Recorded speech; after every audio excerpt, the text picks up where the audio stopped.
आज हम ओलैप ऑपरेशंस का अभ्यास करने वाले हैं। बट ओलैप ऑपरेशन समझने से पहले तुम्हें कुछ चीजें समझने की जरूरत है, जिससे ओलैप ऑपरेशंस को समझना तुम्हारे लिए और ज्यादा आसान हो जाएगा। अब वो कौन सी चीजें समझने की जरूरत है? नंबर वन, एक कंपनी का सारा डेटा वेयर हाउस के अंदर स्टोर होता है। एंड नंबर टू, तुम्हें ये समझने की जरूरत है कि मल्टी डायमेंशनल डेटा का मतलब क्या होता है। अब मैं तुम लोग को ये बता रहा हूं कि मल्टी डायमेंशनल डेटा का मतलब क्या होता है, ठीक है। मान लेते हैं कि एक कंपनी है और ये कंपनी एक इंटरनेशनल कंपनी है और ये कंपनी ऑटो सेल करती है, साइकिल सेल करती है, प्लेन सेल करती है और स्कूटी सेल करती है। ओके, अब इस कंपनी का सीईओ आता है और वो ये बोलता है कि मुझे ऐसा डेटा लाकर दो जो मुझे ये बताए कि ऑटो का मेरे कंपनी के अंदर सेल्स कितना हुआ है इस साल के पहले क्वार्टर के अंदर मुंबई इस कंट्री में। तो ये जो डेटा है, इस डेटा को हम कहेंगे मल्टी डायमेंशनल डेटा। ये सिंगल डायमेंशनल डेटा नहीं है, मल्टी डायमेंशनल डेटा है। सिंगल डायमेंशनल डेटा हम किसे कहेंगे? अगर वो सीईओ आकर ये बोलता था कि मुझे बस ऑटो का सेल्स लाकर दो, तो ये डेटा सिंगल डायमेंशनल डेटा हो गया। बट उसने ऐसा नहीं बोला, उसने बोला कि ऑटोज का सेल्स कितना हुआ है इस साल के पहले क्वार्टर के अंदर मुंबई इस कंट्री में। तो ये जो डेटा है, इस डेटा को हम कहेंगे मल्टी डायमेंशनल डेटा। और ओलैप के हेल्प से ये मल्टी डायमेंशनल डेटा उस सीईओ को मिलेगा, ठीक है। अब ओलैप के होते हैं कुछ ऑपरेशंस और उन्हीं ऑपरेशंस का अभ्यास अब हम करेंगे। आगे बढ़ने से पहले दो चीजें। नंबर वन, ये सारे के सारे डायग्राम्स ड्रॉ करने के लिए बहुत ज्यादा मेहनत लगी है, इसलिए ये लेक्चर एक लाइक डिजर्व करता है। अभी के अभी इस लेक्चर को एक लाइक करो। और नंबर टू, तुम्हें ये समझने की जरूरत है कि क्वार्टर्स का मतलब क्या होता है। एक साल के अंदर कितने महीने होते हैं? 12 महीने। कौन से महीने होते हैं? जनवरी, फरवरी, मार्च, अप्रैल, मई, जून, जुलाई, अगस्त, सितंबर, अक्टूबर, नवंबर, दिसंबर, राइट। तो जो पहले 3 महीने हैं उसको हम क्वार्टर वन कहेंगे। जो अगले 3 महीने हैं, दैट इज अप्रैल, मई और जून, उसको क्वार्टर टू कहेंगे। जो उसके अगले 3 महीने विच इज जुलाई, अगस्त, सितंबर, उसको क्वार्टर थ्री कहेंगे। और जो आखिरी के 3 महीने विच इज अक्टूबर, नवंबर, दिसंबर, उसको क्वार्टर फोर कहेंगे। तो क्वार्टर्स ही होते हैं, 4 क्वार्टर्स, राइट। अब ओलैप ऑपरेशंस का अभ्यास करते हैं। सबसे पहला operation is drill down operation. Drill down operation क्या करता है? Drill down operation less detail data को हाईली डिटेल डेटा में कन्वर्ट करता है। और मैं किस चीज की बात कर रहा हूं? हमारे पास यहाँ पे 3 डायमेंशन है। आइटम्स पहला डायमेंशन, टाइम दूसरा डायमेंशन, लोकेशन तीसरा डायमेंशन, राइट। अब यहाँ पे टाइम इस डायमेंशन को ध्यान से देखो। टाइम इस डायमेंशन के अंदर quarter one, quarter two, quarter three और क्वार्टर फोर का इंफॉर्मेशन है। इसका मतलब क्या है? इसका मतलब यह है कि हर 3 महीनों का इंफॉर्मेशन साथ में है।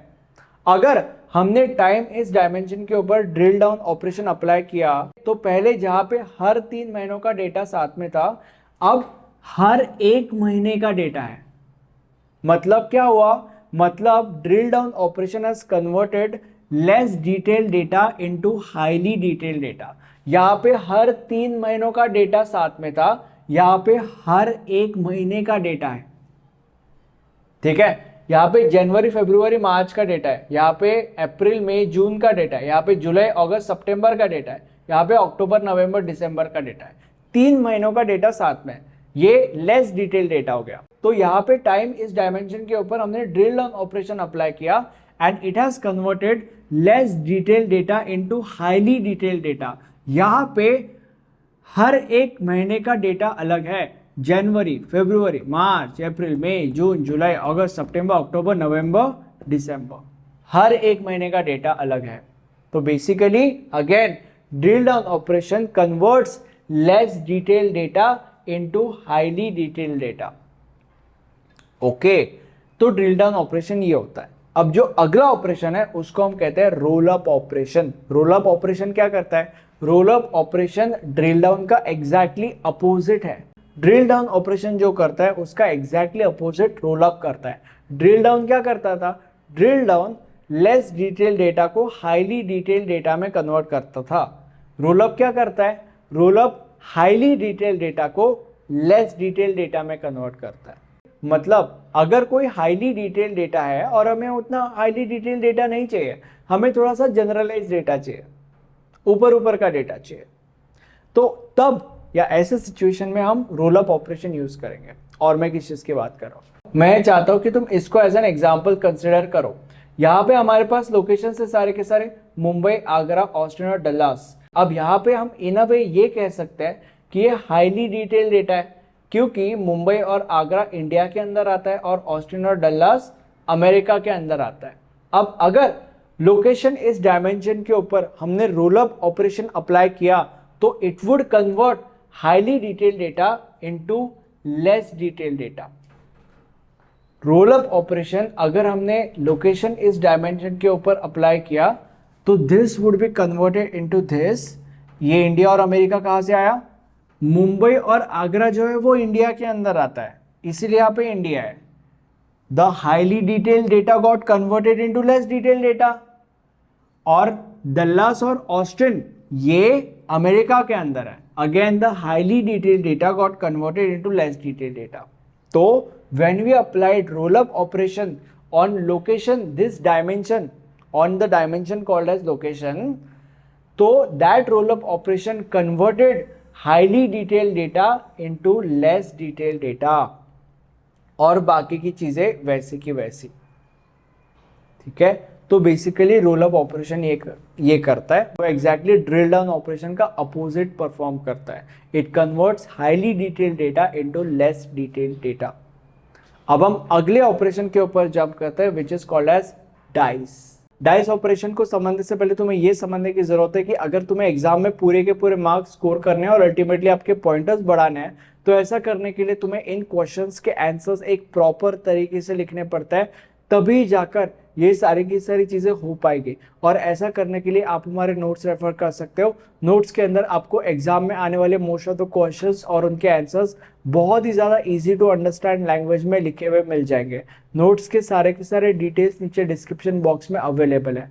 अब डाइस या ऑपरेशन क्या करता है? अगर तुम्हें एक इंफॉर्मेशन में से एक छोटा सा पीस ऑफ इंफॉर्मेशन चाहिए तो इस चीज के लिए हम डाइस ये ऑपरेशन यूज करते हैं।